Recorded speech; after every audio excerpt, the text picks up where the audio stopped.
الحمد لله رب العالمين والصلاة والسلام على سيد المرسلين أما بعد فأعوذ بالله من الشيطان الرجيم بسم الله الرحمن الرحيم الصلاة والسلام عليك يا رسول الله وعلى آلك وأصحابك يا حبيب الله الصلاة والسلام عليك يا نبي الله وعلى آلك وأصحابك يا نور الله۔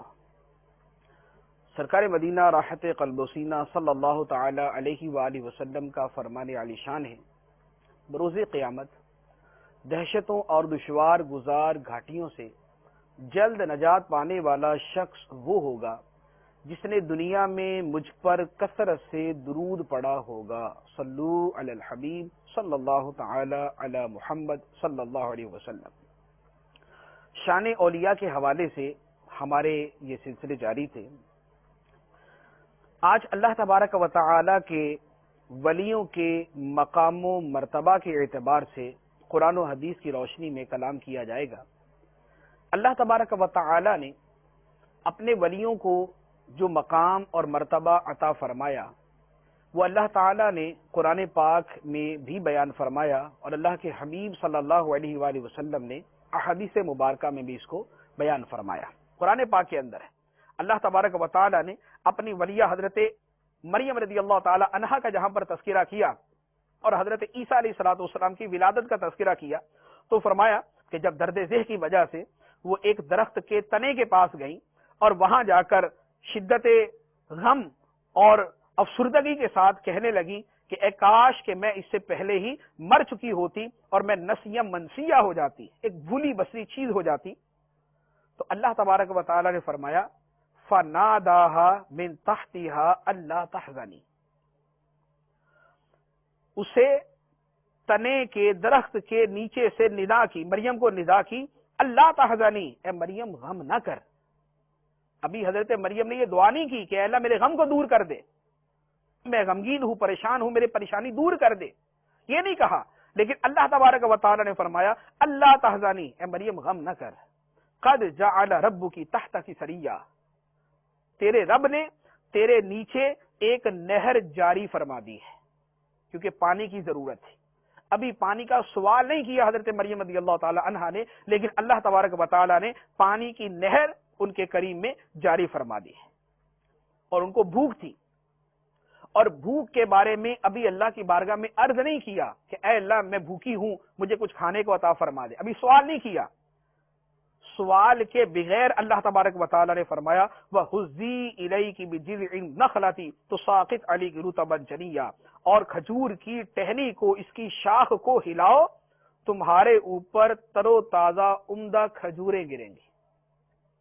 بغیر پانی مانگے اللہ تبارک و تعالی نے پانی کی نہر جاری فرما دی، اور بغیر کھانے کو مانگے اللہ تبارک و تعالی نے ان کو کھانا عطا فرما دیا، اور ساتھ ہی بڑی محبت کے ساتھ اللہ تبارک و تعالی کی طرف سے حضرت مریم رضی اللہ تعالی عنہا کو کہا جاتا ہے فَكُلِي وَاشْرَبِي وَقَرِّي عَيْنًا، اے مریم کھا اور پی اور اپنی آنکھوں کو ٹھنڈی رکھ۔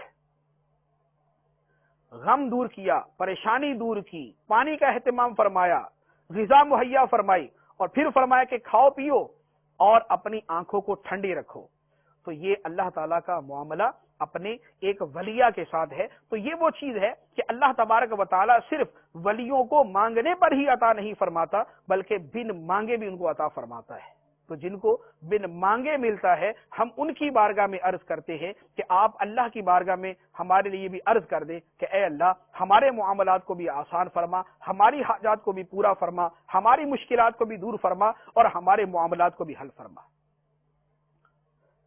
اور پھر جس کی جس ولی سے عقیدت اور جس سے محبت، یہ سب سے عقیدت و محبت مجموعی طور پر تو ہوتی ہے، تو اسی لیے ان سب کی بارگاہ میں جو ہم عرض کرتے ہیں، جو اپنی فریاد اور اپنی مصیبتیں عرض کرتے ہیں، جو ان کی بارگاہ میں اپنی جھولی پھیلاتے ہیں، اس کے پیچھے جو رمز اور حکمت ہے وہ یہی والی ہوتی ہے کہ اللہ تبارک و تعالی ان کو بن مانگے بھی عطا فرماتا ہے، مانگنے پر بھی عطا فرماتا ہے۔ اسی لیے مسلمان جو ہے وہ محبت کے ساتھ اللہ تعالیٰ کے ولیوں کی بارگاہ میں عرض کرتے ہیں کہ سرکار غوث اعظم نظر کرم خدارا، میرا خالق کاسا بھر دو، میں فقیر ہوں تمہارا، جھولی کو میری بھر دو، ورنہ کہے گی دنیا غوث جلی کا منگتا، پھرتا ہے مارا مارا. تو ہم غوث جلی کے منگتے ہیں. سرکار غوث پاک رضی اللہ تعالی عنہ کے در کے بھکاری ہیں. خواجہ اجمیر رضی اللہ تعالی عنہ کے در کے بھکاری ہیں. خواجہ غریب نواز رحمت اللہ علیہ کے در کے بھکاری ہیں. خواجہ نظام الدین اولیاء رحمت اللہ علیہ کے در کے بھکاری. ہم سارے اولیاء کی بارگاہ میں اپنی فریاد عرض کرتے ہیں کہ یہ اللہ کی بارگاہ میں محبوب ہیں. ہم ان کی بارگاہ میں عرض کریں گے, اللہ تعالیٰ ان کے صدقے میں, ان کے توسل سے ہمیں عطا فرمائے گا, ہمارے معاملات کو حل فرمائے گا. ایک اور حدیث مبارک جو اولیاء کرام کی شان کو ایسے انداز میں بیان کرتی ہیں کہ وہ انداز ہر کوئی اپنی آنکھوں سے دیکھ سکتا ہے. ولیوں کی اللہ تعالیٰ نے وہ شان بیان فرمائی کہ ہر کوئی اپنی آنکھوں سے ولیوں کی وہ شان دیکھ سکتا ہے. وہ کیا؟ مسلم شریف کی حدیث مبارک ہے. جو میں الفاظ ذکر کروں گا یہ مسلم شریف کے ہیں. حدیث مبارک بخاری شریف کے اندر بھی ہے. مسلم شریف حدیث کا نمبر ہے 2637.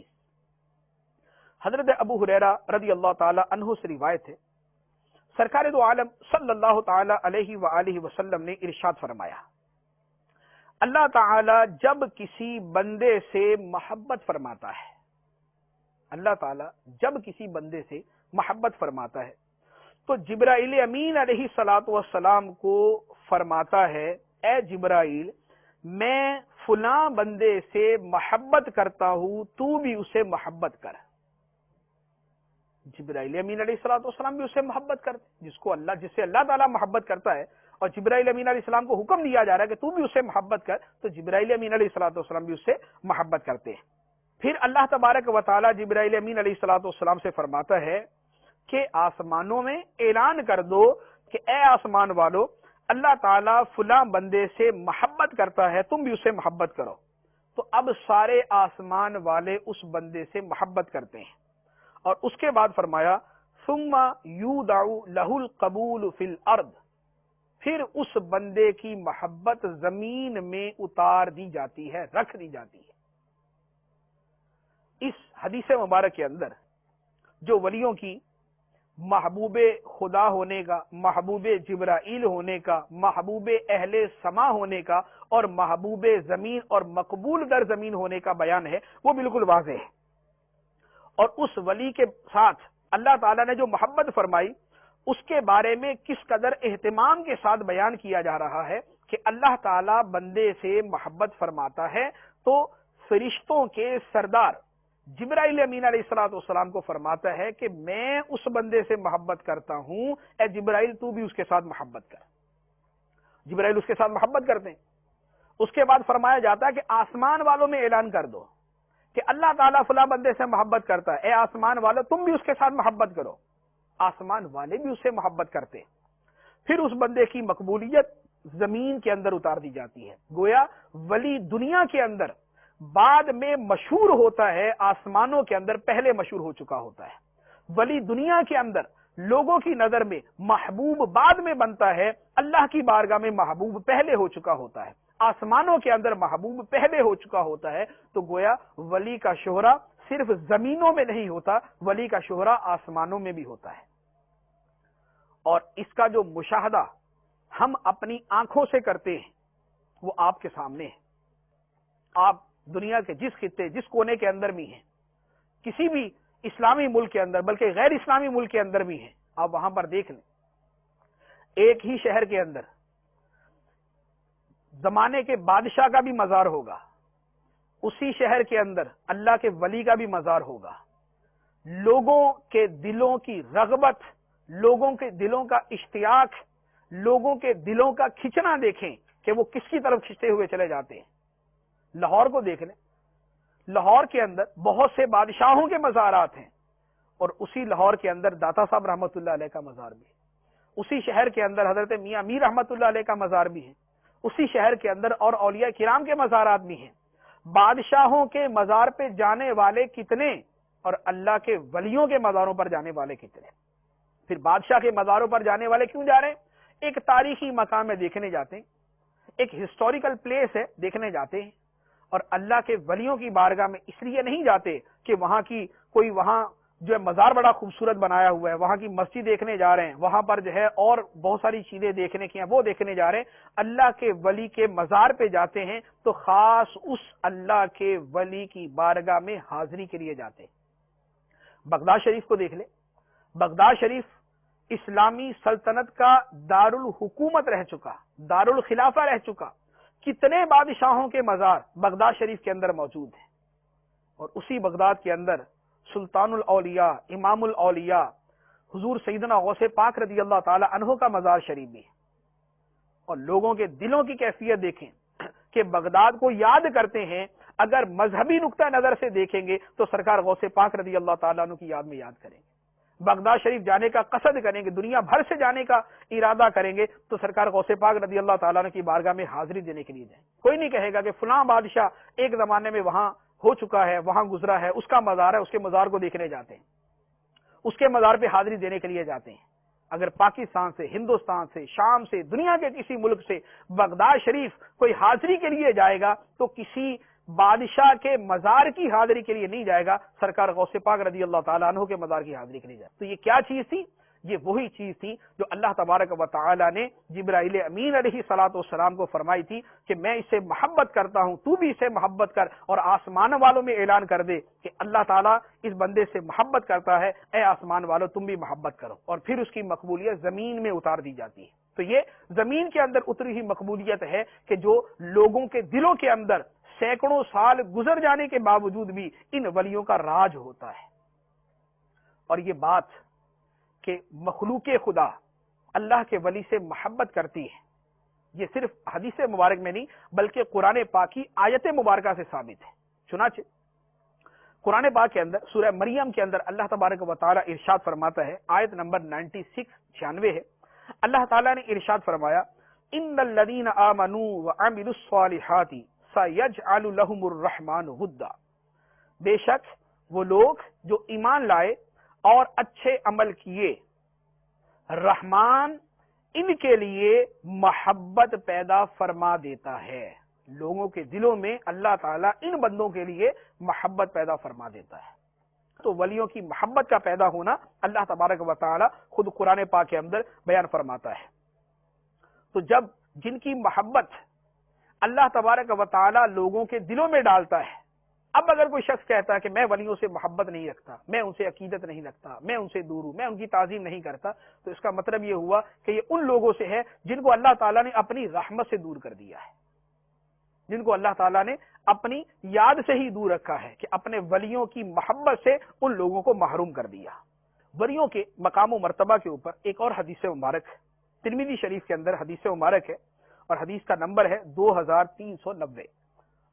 حضرت معاذ بن جبل رضی اللہ تعالی عنہ سے روایت ہے، رسول اللہ صلی اللہ تعالی علیہ وآلہ وسلم نے ارشاد فرمایا، اللہ تعالیٰ فرماتا ہے جو لوگ میرے جلال کی وجہ سے آپس میں محبت رکھتے ہیں، جو لوگ میرے جلال کی وجہ سے آپس میں محبت رکھتے ہیں، قیامت کے دن ان کے لیے نور کے منبر ہوں گے، انبیاء اور شہداء ان پر رشک فرمائیں گے۔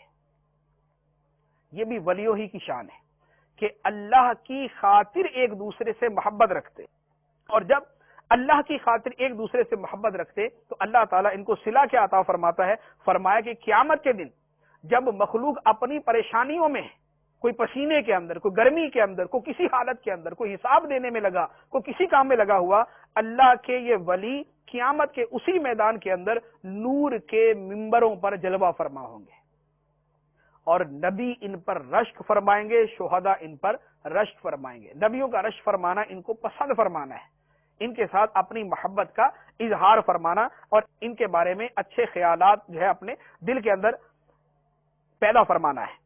چوتھی حدیث مبارک ابو داؤد شریف کی حدیث مبارک، اور یہ بطور خاص اولیاء کرام کے حوالے سے سرکار دو عالم صلی اللہ علیہ وسلم نے بیان فرمائی۔ ارشاد فرمایا، حضرت سیدنا عمر فاروق رضی اللہ تعالی عنہ سے روایت ہے، سرکار دو عالم صلی اللہ علیہ وسلم نے ارشاد فرمایا، اللہ تعالی کے کچھ ایسے بندے ہیں کہ وہ نہ انبیاء ہیں اور نہ شہداء، کیونکہ نبی ہیں تو ان کی تو شان ورا الورا، اور شہداء ہیں تو مرتبہ شہادت کی وجہ سے ان کو بہت سارا مقام مل گیا۔ فرمایا کہ اللہ کے کچھ بندے ایسے ہیں، نہ وہ نبی ہیں نہ شہید، اللہ تعالی کے نزدیک ان کا ایسا مرتبہ ہوگا کہ قیامت کے دن انبیاء کرام اور شہداء بھی ان پر رشک فرمائیں گے، شہید بھی ان کے مقام و مرتبے پر رشک کریں گے، انبیاء بھی ان کے مقام و مرتبہ کو حسن نگاہ کے ساتھ دیکھیں گے، پسندیدگی کے ساتھ دیکھیں گے۔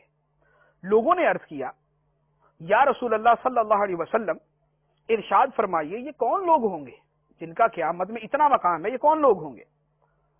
فرمایا یہ وہ لوگ ہیں جو محض رحمت الہی کی وجہ سے آپس میں محبت رکھتے ہیں، نہ آپس میں رشتہ داری ہے نہ مال کا لینا دینا، یعنی محبت نہ تو مال کی وجہ سے نہ رشتہ داری کی وجہ سے، محض رحمت الہی کی وجہ سے محبت کرتے ہوں گے۔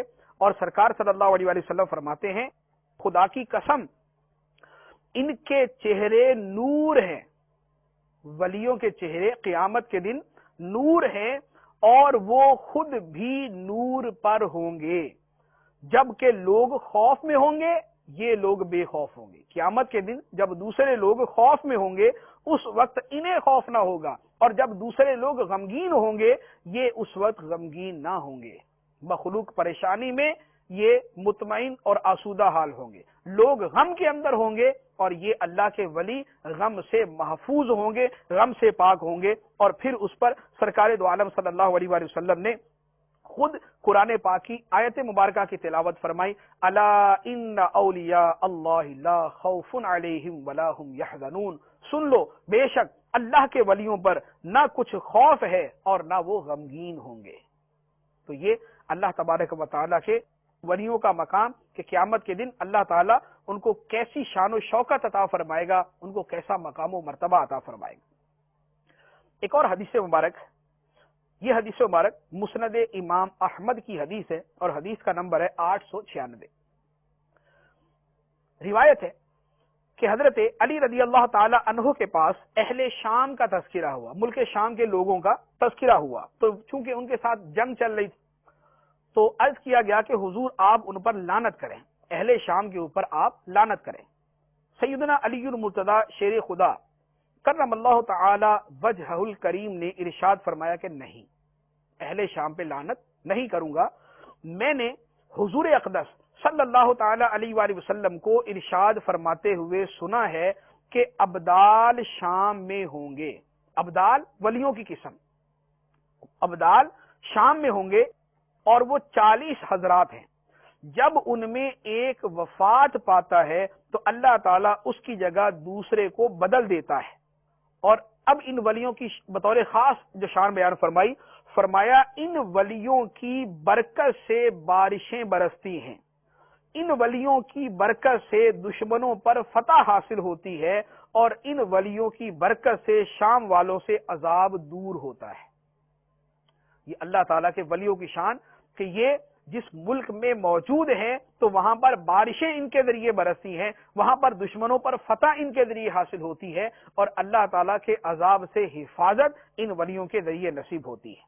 ایک اور حدیث مبارک جو امام بخاری رحمۃ اللہ علیہ نے الادب المفرد کے اندر بیان فرمائی، سرکار دو عالم صلی اللہ علیہ وآلہ وسلم نے ارشاد فرمایا کہ تم میں بہترین لوگ وہ ہیں جن کو دیکھ کر اللہ یاد آ جائے، بہترین لوگ وہ ہیں جن کو دیکھ کر اللہ یاد آ جائے۔ اور دوسری روایت کے اندر موجود کہ اللہ کے ولیوں کی نشانی یہ ہے کہ ان کو دیکھ کر خدا یاد آ جاتا ہے، تو اللہ کے ولیوں کی نشانی کہ ان کو دیکھ کر خدا یاد آ جائے، اور جن کو دیکھ کر خدا یاد آ جائے وہ بہترین لوگ ہیں۔ تو نتیجہ کیا نکلا؟ نتیجہ یہ ہوا کہ اللہ کے ولی اللہ کی مخلوق میں بہترین لوگ ہوتے ہیں۔ تو چونکہ یہ اللہ کی مخلوق میں بہترین لوگ ہیں اسی لیے ان کے ساتھ محبت کی جاتی ہے، ان کا ذکر کیا جاتا ہے، اور ان کے ذکر سے برکتیں حاصل کی جاتی ہیں، بلکہ ولیوں کے ذکر سے برکتوں کا نزول۔ ہم کسی بھی ولی کو یاد کرتے ہیں، سرکار غوث پاک رضی اللہ تعالیٰ عنہ، خواجہ غریب نواز رحمۃ اللہ علیہ، خواجہ نظام الدین اولیاء رحمۃ اللہ علیہ، بابا فرید گنج شکر رحمۃ اللہ علیہ، داتا صاحب رحمۃ اللہ علیہ، کسی بھی ولی کو ہم یاد کرتے ہیں، اس کا دن مناتے ہیں، اس کا تذکرہ کرتے ہیں۔ اس کے تذکرے کا فائدہ کیا ہے؟ حدیث مبارک کے اندر سرکار دو عالم صلی اللہ علیہ وآلہ وسلم ارشاد فرماتے ہیں، فرمایا عند ذکر الصالحین تنزل الرحمہ، صالحین کے ذکر کے وقت اللہ کی رحمت نازل ہوتی ہے، صالحین کے ذکر کے وقت اللہ کی رحمت نازل ہوتی ہے۔ تو جہاں پر اللہ تعالیٰ کی رحمت کا نزول مقصود ہو وہاں پر اللہ تعالیٰ کے ولیوں کا تذکرہ کیا جائے۔ اسی لیے اپنے گھروں کے اندر ہم اللہ کے ولیوں کو یاد کرتے ہیں، 11ویں شریف مناتے ہیں، سرکار غوث پاک رضی اللہ تعالیٰ عنہ کا تذکرہ ہوتا ہے، چھٹی شریف مناتے ہیں، خواجہ غریب نواز رحمۃ اللہ علیہ کا تذکرہ ہوتا ہے، دیگر اولیاء کرام کا تذکرہ ہوتا ہے۔ مقصد یہ کہ جہاں پر اللہ کے ولیوں کا ذکر ہوتا ہے وہاں اللہ تعالیٰ کی رحمت نازل ہوتی ہے، اور ولیوں کے ذکر کے ذریعے ہم اپنے آپ پر اللہ تعالیٰ کی رحمت کی بارشیں برسواتے ہیں، اللہ تعالیٰ کی رحمت کی بارشیں کرواتے ہیں۔ پھر ایک اور بات جو اللہ تعالیٰ کے ولیوں کی ایک شان کو بیان کرتی ہے، پہلے بھی اس کو بیان کیا، اب تھوڑا سا مزید ڈیٹیل کے ساتھ اس کو بیان کرتے ہیں۔ اللہ کے ولی اللہ تعالیٰ کے محبوب ہوتے ہیں، اللہ کے ولی اللہ کے محبوب ہوتے ہیں۔ اس کی ایک دلیل کہ اللہ تبارک و تعالیٰ خود ارشاد فرماتا ہے کہ بندہ نوافل کے ذریعے میرا قرب حاصل کرتا رہتا ہے یہاں تک کہ میں اسے اپنا محبوب بنا لیتا ہوں۔ تو یہ ولی کو محبوب بنانے کا تذکرہ خود اللہ تبارک و تعالیٰ نے فرما دیا، تو پتہ چلا کہ اللہ کے ولی اللہ کے محبوب ہوتے ہیں۔ دوسری دلیل وہ بھی حدیثوں ہمارے گزری جو بخاری مسلم کے حوالے سے بیان کی تھی کہ جب اللہ تعالیٰ کسی بندے سے محبت فرماتا ہے تو جبرائیل امین علیہ الصلوۃ والسلام کو ارشاد فرماتا ہے، اے جبرائیل میں فلاں بندے سے محبت کرتا ہوں، تو بھی اس کے ساتھ محبت کر۔ تو یہ جو اللہ تعالیٰ فلاں بندے سے محبت کرتا ہے اور جبرائیل امین علیہ السلام کو فرماتا ہے، تو اس کا مطلب یہ ہوا کہ اللہ تعالیٰ اس بندے کو اپنا محبوب بنا لیتا ہے۔ تو دو حدیثیں بخاری اور مسلم کی حدیثوں سے واضح طور پر اللہ تعالیٰ کے ولیوں کا اللہ کا محبوب ہونا ثابت ہوتا ہے۔ تیسری دلیل اللہ تبارک و تعالیٰ قرآن پاک میں ارشاد فرماتا ہے، قل ان کنتم تحبون اللہ فاتبعونی یحببکم اللہ، اے محبوب تم ارشاد فرماؤ، اے لوگو اگر تم اللہ سے محبت کرتے ہو تو میری پیروی کرو۔ میری پیروی کرنے کا نتیجہ کیا ہوگا؟ یحببکم اللہ، اللہ تمہیں اپنا محبوب بنا لے گا۔ تو جو نبی پاک صلی اللہ علیہ وآلہ وسلم کی پیروی کرنے والے ہیں اللہ تعالیٰ انہیں اپنا محبوب بنا لیتا ہے۔ تو جب سرکار صلی اللہ علیہ وسلم کی پیروی کرنے والے اللہ کے محبوب ہیں تو ولی کون ہوتا ہے؟ ولی تو ہے ہی وہ جو اللہ تعالیٰ کے محبوب صلی اللہ علیہ وآلہ وسلم کی پیروی کرنے والا ہے۔ تو جب وہ خدا کا محبوب تو گویا پتا چلا کہ اللہ کے ولی اللہ کے محبوب ہوتے ہیں۔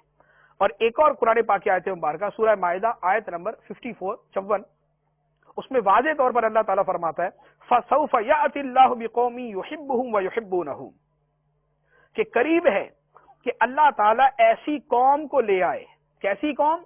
یحبہم، اللہ تعالیٰ اس قوم سے محبت فرماتا ہوگا، وَيُحِبُّونَهُ، اور وہ قوم اللہ سے محبت کرتی ہوگی، وہ قوم اللہ سے محبت کرتی ہوگی۔ اولیاء کرام کا جو سب سے نمایاں وصف ہوتا ہے وہ وصف ہی یہ ہوتا ہے کہ وہ اللہ سے محبت کرتے ہیں، اور وہ اللہ سے محبت کرتے ہیں، اور اللہ تعالیٰ نے اس قوم کی شان یہ بیان فرمائی یحبہم، اللہ تعالیٰ ان سے محبت کرتا ہے۔ تو پتہ چلا کہ اللہ کے ولی اللہ کی بارگاہ میں محبوب ہوتے ہیں، اور پھر یہ اتنے محبوب ہوتے ہیں کہ اللہ تعالیٰ ان کے نقوش قدم کی بھی تعظیم کرنے کا مسلمانوں کو حکم دیتا ہے۔ جہاں ان کے قدم لگ جاتے ہیں اللہ تبارک و تعالیٰ ان قدموں کے لگنے کی جگہ کی تعظیم کا بھی حکم مسلمانوں کو ارشاد فرماتا ہے۔ چنانچہ قرآن پاک کے اندر اللہ تعالیٰ نے فرمایا ان الصفا والمروہ من شعائر اللہ، بے شک صفا اور مروہ اللہ کی نشانیوں میں سے۔ اب صفا مروہ کیا ہے؟ اللہ کی ولیہ حضرت حاجرہ رضی اللہ تعالی عنہا کے قدم وہاں پر لگے ہوئے، اللہ تعالیٰ نے فرمایا کہ اللہ کی نشانیاں ہیں، اور اللہ کی نشانیوں کی تعظیم یعنی ولیوں کے قدم لگنے کی جگہ کی تعظیم کا صلہ کیا ہے؟ اللہ تعالیٰ فرماتا ہے وَمَن يُعَظِّمْ شَعَائِرَ اللَّهِ فَإِنَّهَا مِن تَقْوَى الْقُلُوبِ، جو اللہ کی نشانیوں کی تعظیم کرتا ہے بے شک یہ دلوں کے تقوی میں سے ہے، اللہ تعالیٰ اسے دل کا تقوی عطا فرماتا ہے۔ جو صفا مروہ کی تعظیم کرے اللہ تعالیٰ اس کے دل کو متقی بنا دیتا ہے. جو صفا مروہ کی تعظیم کرے گویا ولیہ کے قدموں کے لگنے کی جگہ کی تعظیم کرتا ہے اور اللہ تبارک و تعالیٰ اس کو دلوں کا تقویٰ عطا فرماتا ہے. اور ولیوں کا قرب، ان کی معیت، ان کے ساتھ محبت دنیا کے اندر بھی نجات کا ذریعہ، آخرت کے اندر بھی نجات کا ذریعہ ہے. دنیا کے اندر بھی اللہ تبارک و تعالی ہمیں فرماتا ہے یا ایھا الذین آمنوا اتقوا اللہ وکونوا مع الصادقین، اے ایمان والو اللہ سے ڈرو اور سچوں کے ساتھ ہو جاؤ. اور آخرت کے اندر بھی اللہ تعالیٰ سے ہم اسی کی دعا مانگتے ہیں، ربی توفنی مسلما والحقنی بالصالحین، اے میرے رب مجھے مسلمان ہونے کی حالت میں وفات عطا فرما اور صالحین کے ساتھ مجھے ملا دینا. اللہ تعالیٰ دنیا و آخرت میں اپنے ولیوں کا قرب، محبت اور تعظیم عطا فرمائے. آمین بجاہ النبی الامین صلی اللہ تعالی علیہ